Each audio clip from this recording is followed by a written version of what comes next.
بسم اللہ الرحمن الرحیم۔ میری جوان نند بیوہ ہو کر مائکے آ گئی۔ مجھے بہت برا لگتا جب میرا شوہر اس کے لیے بھی وہی چیز لاتا جو میرے لیے لاتا۔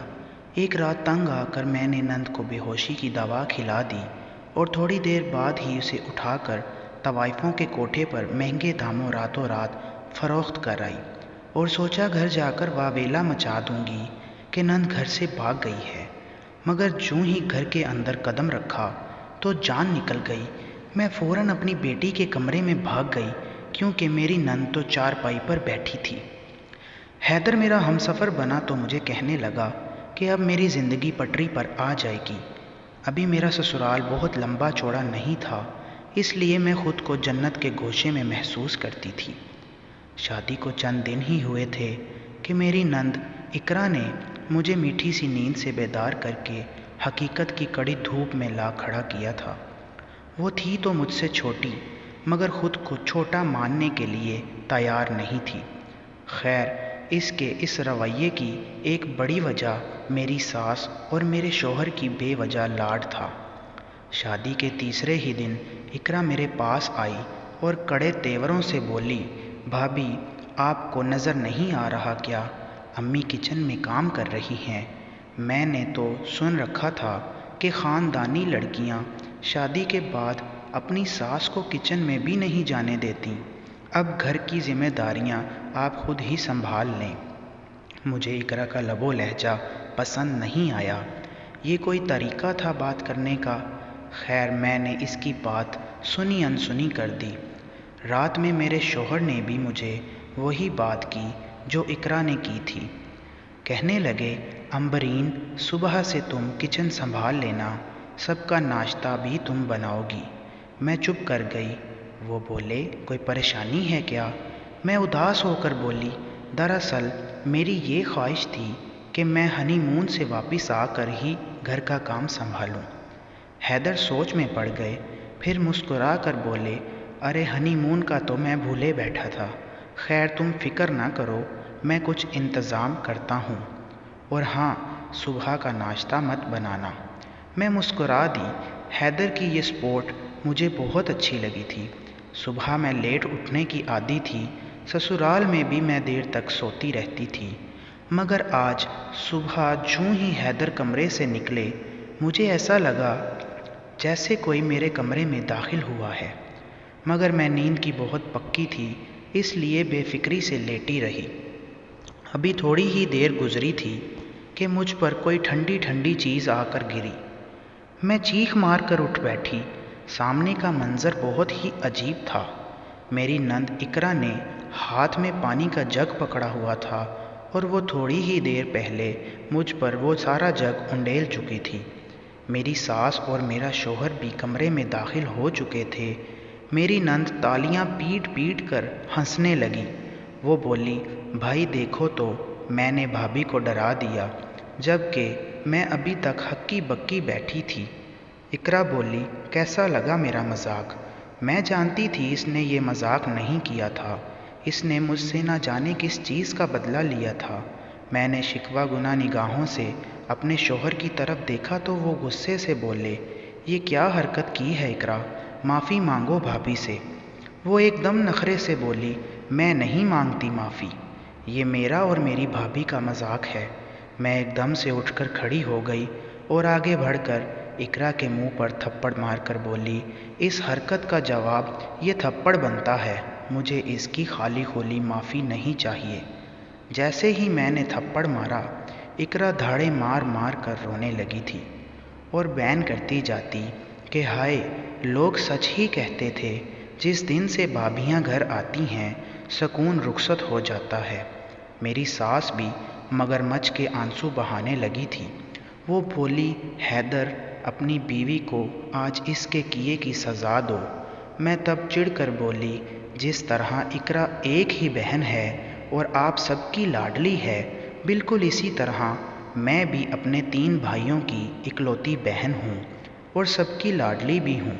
آج تک میرے گھر میں مجھ سے کسی نے اونچی آواز میں بات تک نہیں کی، اور اس قسم کی بدتمیزی کرنا تو بہت دور کی بات ہے۔ یہ تھپڑ اقرا کو یاد رہے گا تو وہ آئندہ بہت پھونک پھونک کر قدم رکھے گی۔ میں شادی کے پہلے دنوں سے ہی باؤنڈری رکھنا چاہتی تھی جسے کراس کرنے کی اجازت کسی کو نہ ہوتی۔ میں اپنے کمرے سے باہر نکل گئی۔ مجھے ایک لمحے کا بھی پچھتاوا نہیں تھا کہ میں نے اقرا کو کیوں تھپڑ مارا۔ میں صحن میں بیٹھ گئی۔ میرے کمرے میں ابھی تک جرگہ چل رہا تھا۔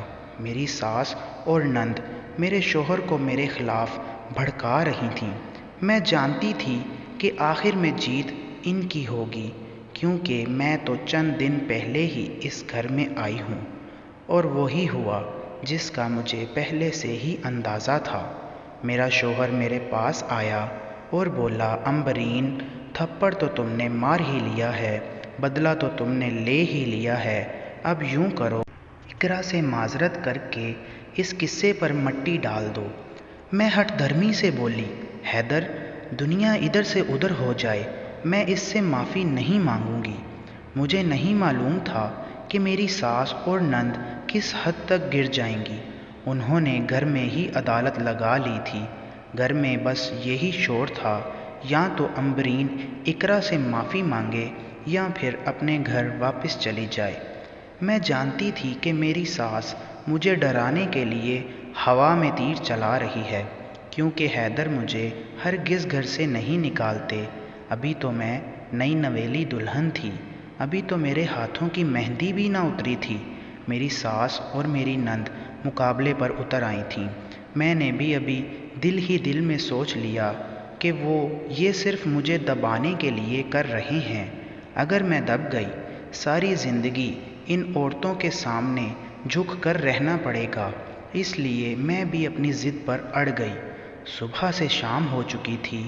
میری ساس اور نند نے رو رو کر پورے گھر کو سر پر اٹھا رکھا ہوا تھا۔ میری ساس بار بار اپنے مرحوم شوہر کو یاد کر رہی تھی اور ان کی روح کو میرے شوہر کی شکایت لگا رہی تھی کہ فضل، آ کر دیکھ تو صحیح، جیسے ہی گھر میں بہو آئی ہے، بیٹا بہو کا ہو گیا۔ حیدر کی بیوی کی اتنی جرأت کہ اس نے آپ کی لاڈلی بیٹی کے منہ پر تھپڑ دے مارا۔ آج تک آپ نے کبھی مجھے بھی اس چیز کی اجازت نہ دی تھی کہ میں اقرا کو مار سکوں۔ ہائے کاش آج آپ زندہ ہوتے تو یوں ہی کرتے کراتے رات کے 8 بج گئے۔ میری ساس اور نند اپنے کمرے میں چلی گئیں۔ میں نے دل ہی دل میں شکر ادا کیا کہ چلو اب شور تھما۔ میں مضبوط اعصاب کی مالک تھی، مگر آج میرے اعصاب جواب دینے لگے تھے۔ میں بہت زیادہ گھبرا گئی تھی۔ مجھے ڈر لگنے لگا کہ نہ جانے اب کیا ہوگا۔ جب ان کا بین تھما تو میرے دل کو ڈھارس سی ملی۔ میں تو پہلے ہی کمرے میں بیٹھی تھی، اب حیدر بھی کمرے میں داخل ہو چکے تھے۔ ان کے چہرے پر واضح شکوہ تھا۔ وہ مجھ سے منہ موڑ کر بیٹھ گئے۔ میری آنکھوں سے آنسو بہنے لگے۔ میں ان کے پاس جا کر بیٹھ گئی اور بولی، حیدر، مجھے سمجھنے کی کوشش کریں، میں نے جو کیا وہ غلط نہیں تھا۔ حیدر مجھے غصے سے گھور کر بولے، اچھا بس کرو، اب رونے کی ضرورت نہیں، سارا دن رونا سن سن کر میرا دماغ پھٹنے لگا ہے۔ میں نے حیدر کا ہاتھ تھام لیا اور بولی، حیدر، میں گھبرا گئی ہوں، اب آپ ہی تو میرا سہارا ہیں، مجھے آپ کا ہاتھ پکڑ کر سکون ملتا ہے۔ میری بات سن کر حیدر نے میری طرف دیکھا اور میرے ہاتھ پر اپنا ہاتھ رکھ دیا۔ کہنے لگے، فکر مت کرو، سب ٹھیک ہو جائے گا۔ ان کی اس بات سے میرے دل کو سکون سا مل گیا۔ تب صحن سے کھٹکے کی آواز آنے لگی۔ حیدر کے چہرے سے سخت بیزاری جھلک رہی تھی۔ وہ بولے، رکو، میں دیکھ کر آتا ہوں کہ باہر کیا ہو رہا ہے۔ وہ باہر نکلے تو میں بھی کھڑکی کے ساتھ کھڑی ہو گئی۔ سامنے کا منظر بہت عجیب تھا۔ میری ساس اور نند دونوں اپنا سامان پیک کیے ہوئے تھیں اور اب وہ گھر چھوڑ کر جا رہی تھیں۔ میں بھی جلدی سے باہر نکل گئی۔ حیدر غصے سے بولا، امی، آپ میری جوان بہن کو کہاں لے کر جا رہی ہیں؟ اقرا بولی، مجھے اس گھر میں اب ایک لمحہ بھی نہیں رہنا، یا تو اپنی بیوی کو گھر سے نکالیں یا ہمیں۔ اور ایک بات یاد رکھنا، آپ کی بیوی کے پاس ٹھکانہ ہے، اس کے والدین کا گھر ہے، لیکن میرے پاس کوئی ٹھکانہ نہیں ہے۔ اب میں ہوں گی اور میرے زمانے کے سرد و گرم ہوا۔ میں غصے سے بولی، کتنی بے غیرت ہو نا تم دونوں، نئی نویلی دلہن کا گھر اجاڑنے پر تلی ہو۔ میری بات سن کر میری ساس نے ایک بار پھر سے واویلا شروع کر دیا۔ کہنے لگیں، واہ واہ، اب یہی کسر رہ گئی تھی۔ پھر وہ حیدر سے بولی، حیدر آج تیسرا دن ہے تمہاری شادی کو، تیسرے دن ہی تمہاری بیوی نے تمہاری بہن کے منہ پر تھپڑ مار دیا اور مجھے بے غیرت بنا ڈالا۔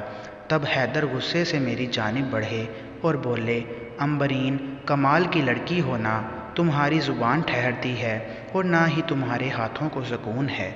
تمہیں بہت مان ہے نا اپنے ماں باپ کے گھر کا، تو چلو میں تمہیں چھوڑ آتا ہوں، کرو اپنا سامان پیک۔ میرا مان ٹوٹ گیا تھا، مجھے بہت غصہ آیا حیدر کی بات پر۔ میں نے اسی غصے میں اپنا سامان پیک کیا۔ حیدر گاڑی نکال چکے تھے، میں اس گاڑی میں جا کر بیٹھ گئی۔ میں سارا راستہ روتی رہی، حیدر بھی خاموشی سے تھا۔ میں جب گھر آیا تو اس نے مجھے پیچھے مڑ کر دیکھا اور بولا، فکر نہ کرو، میں تمہیں ایک ہفتے بعد لینے آ جاؤں گا۔ اپنے گھر والوں کو مت بتانا ہماری لڑائی ہوئی ہے، ایک ہفتہ تم آرام سے رہو، تب تک میں اپنے گھر والوں کو اچھی طرح سمجھا دوں گا کہ تمہارے ساتھ کیسے رہیں۔ میں غصے سے لرزنے لگی تھی۔ میں بولی، خبردار، جو آپ مجھے لینے آئے، آپ نے مجھے اپنے گھر والوں کے سامنے جو بے عزت کیا ہے، میرے لیے اتنا ہی کافی ہے۔ میری بات کان کھول کر سن لیں، اگر آپ ہمارے گھر آئے تو میں آپ کو اپنے بھائیوں سے پٹواؤں گی۔ میں اتنا کہہ کر گاڑی کا دروازہ زور سے مار کر باہر نکل گئی۔ میں روتی ہوئی گھر میں داخل ہوئی تو سب حیرت سے مجھے دیکھنے لگے۔ میرا بھائی میرے پاس بھاگ کر آیا اور بولا، کیا بات ہے، کیوں رو رہی ہو؟ میں نے رو رو کر سب کو واقعہ سنایا۔ میری سب سے بڑی بھابھی بولی، امبرین، کتنے افسوس کی بات ہے کہ تم شادی کے تیسرے دن ہی جھگڑا کر کے گھر واپس آ گئی ہو۔ تم جانتی ہو کیا، لوگ تمہاری امی کی تربیت پر تھو تھو کریں گے۔ ایک بار میں بھی ناراض ہو کر اپنے مائکے گئی تھی، تب تو میری شادی کو بھی 3 سال ہو گئے تھے۔ جب تمہاری امی مجھے لینے آئیں تو انہوں نے نہ مجھ سے معذرت کی اور نہ ہی امی سے، بلکہ انہوں نے میری امی کی بے عزتی کی تھی۔ انہوں نے امی کو بہت باتیں سنائی تھیں کہ تم نے اپنی بیٹی کی کیسی تربیت کی ہے، اسے اتنا بھی نہیں بتایا کہ ناراض ہو کر مائکے میں آنا چاہیے یا نہیں۔ اب دیکھو، وقت خود کو دہرائے گا اور لوگ تمہاری امی پر لان تان کریں گے۔ میں اپنی بھابھی کی باتیں سن کر دنگ رہ چکی تھی۔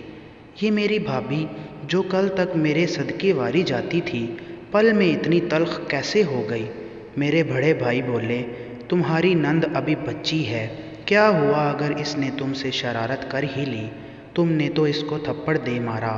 مجھے تم سے اس قسم کی حرکت کی توقع نہیں تھی۔ اب جو ہو گیا سو ہو گیا، بیٹھ کر بھگتو۔ بھائی چلے گئے، میری باقی بھی 2 بھابھیاں مجھ سے دور دور کھڑی تھیں۔ ابھی 3 دن پہلے تو میں ان سب کی لاڈلی ہوا کرتی تھی۔ میری امی بولی، امبرین، تم نے کچھ کھایا بھی ہے یا نہیں؟ میں نے نفی میں سر ہلا دیا تو امی چھوٹی بھابھی سے بولی، جاؤ اس کے لیے کھانا لے آؤ۔ وہ ایک دم سے بولی، امی جی، اب یہ کون سا مہمان ہے؟ یہ جو حرکت مائکے میں کر کے آئی ہے، مجھے تو لگتا ہے عمر بھر اب یہیں پر رہے گی۔ اسے اپنے کام خود کرنے کی عادت ڈالنی چاہیے۔ ویسے بھی میری چھوٹی بیٹی عزا کو بہت نیند آ رہی ہے، میں اسے سلانے جا رہی ہوں۔ وہ اتنا کہہ کر آگے بڑھ گئی۔ اس سے پہلے میری امی دوسری چھوٹی بہو سے کچھ کہتی، وہ بھی جلدی سے بولی، اف، میرا تو سر درد سے پھٹا جا رہا ہے۔ اتنا کہہ کر وہ بھی کمرے میں چلی گئی۔ میں اور امی بیٹھی رہ گئی تھیں۔ امی میرے لیے کھانا لے آئیں۔ میں کھانا کھانے لگی تو امی بولیں، امبرین، دیکھ لو اپنی حیثیت، جس گھر پر مان کر کے تم اپنا سسرال چھوڑ کر آئی ہو۔ میں نے بڑی مشکل سے چند لقمے کھائے اور کمرے کی جانب جانے لگی تو امی بولی، وہ کمرہ بھی اب تمہارا نہیں رہا، وہ تمہارے بھائی کے بیٹے نے لے لیا ہے۔ تمہیں پتہ ہی ہے اس نے کب سے آس لگائی تھی کہ پھپھو کی شادی ہوگی تو وہ کمرہ مجھے ملے گا۔ تم جا کر گیسٹ روم میں سو جاؤ۔ میں گیسٹ روم میں جا کر لیٹ گئی۔ میری آنکھوں سے آنسو بہنے لگے تھے۔ میں نے خود سے سوال کیا، امبرین تم نے کیا کر لیا اپنے ساتھ؟ گھاٹے کا سودا کیا ہے؟ تمہاری تو پل بھر میں سارے رشتے ہی پرائے ہو گئے۔ میں نے کیوں سسرال میں اتنا غصہ دکھایا؟ اگر میں وہاں دب کر رہ گئی ہوتی تو کتنا اچھا ہوتا، کم از کم میرا گھر تو بس جاتا۔ میں نے تو حیدر کو بھی منع کر دیا کہ وہ مجھے لینے نہ آئے۔ میں روتی چلی جا رہی تھی، رونے کی وجہ سے میرا دل گھبرانے لگا، مجھے متلی ہونے لگی۔ صبح جب میں سو کر اٹھی تو ناشتے کی میز پر جا بیٹھی۔ میں بڑی دیر انتظار کرتی رہی کہ میرا ناشتہ کب آئے گا۔ تب امی بولی، تیری بھابیاں کہتی ہیں وہ اپنے شوہروں اور بچوں کے لیے ناشتہ بڑی مشکل سے بنا پاتی ہیں، اب ہمارے لیے تم ہی ناشتہ بنا لیا کرو، دیکھو تمہارے ابو بھی صبح سے بھوکے بیٹھے ہیں۔ میں جلدی سے اٹھی اور ناشتہ بنانے لگی۔ ابو کو ناشتہ دینے گئی تو میری بھی بھوک سے جان نکل رہی تھی، مگر میں حوصلہ کر کے رکھا۔ تب کہیں جا کر میری باری آئی۔ میں ناشتہ کرنے لگی تو جی متلانے لگا۔ میں نے امی کو بولا، مجھے ڈاکٹر کے پاس لے چلیں، میری طبیعت بہت خراب ہے۔ مجھے امی ڈاکٹر کے پاس لے گئیں تو پتہ چلا کہ میں امید سے ہوں۔ یہ خبر مجھ پر بجلی بن کر گری تھی۔ امی کہنے لگیں، بیٹی تم فکر نہ کرو، یہ خبر ہی تمہیں یہاں سے نجات دلائے گی۔ امی نے گھر جا کر میری ساس کو کال کی اور کہا کہ آپ کی بہو امید سے ہے، آ کر لے جائیں۔ میری ساس بولی، جب یہاں سے گئی تھی تب امید سے نہ تھی، نہ جانے کس کا گناہ میرے بیٹے کے سر پر تھوپ رہی ہے۔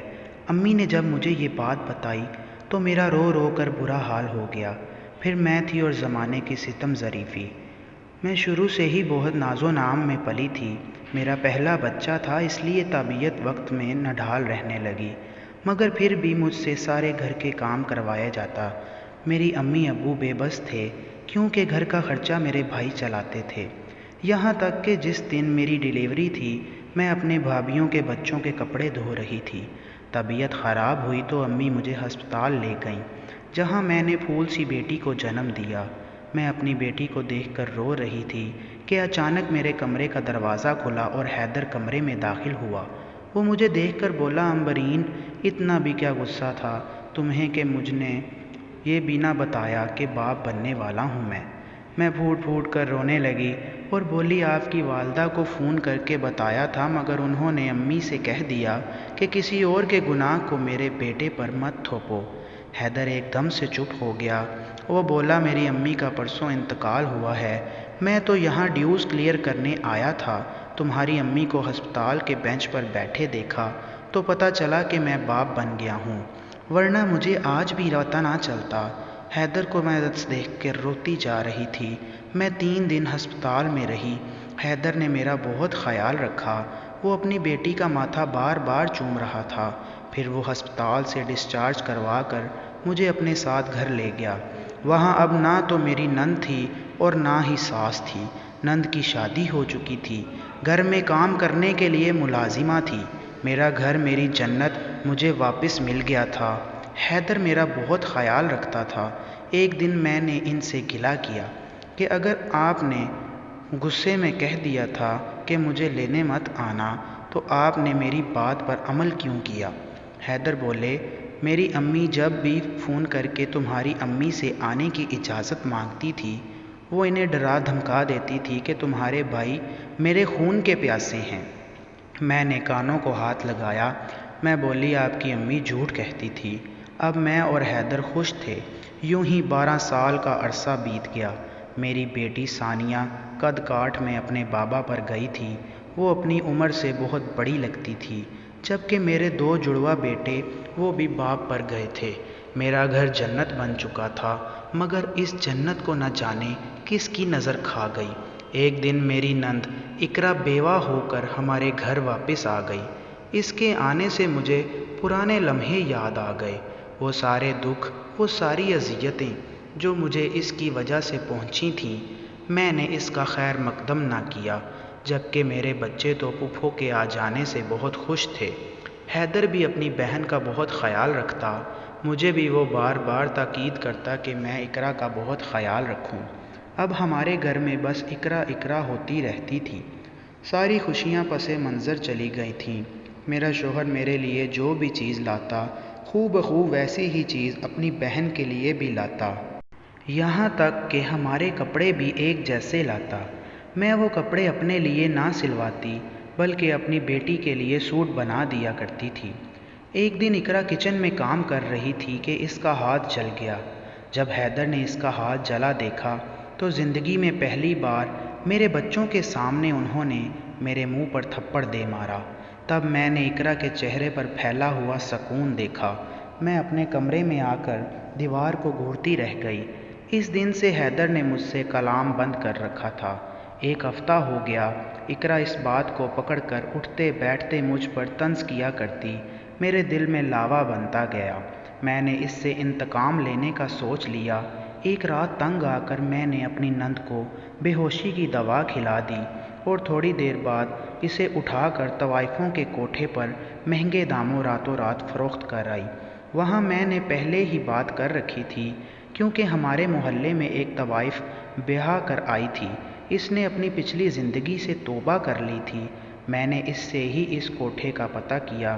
میں نے سوچ لیا تھا کہ گھر واپس جا کر واویلا مچا دوں گی کہ نند گھر سے بھاگ گئی ہے، مگر جوں ہی گھر کے اندر قدم رکھا تو میری جان ہی نکل گئی۔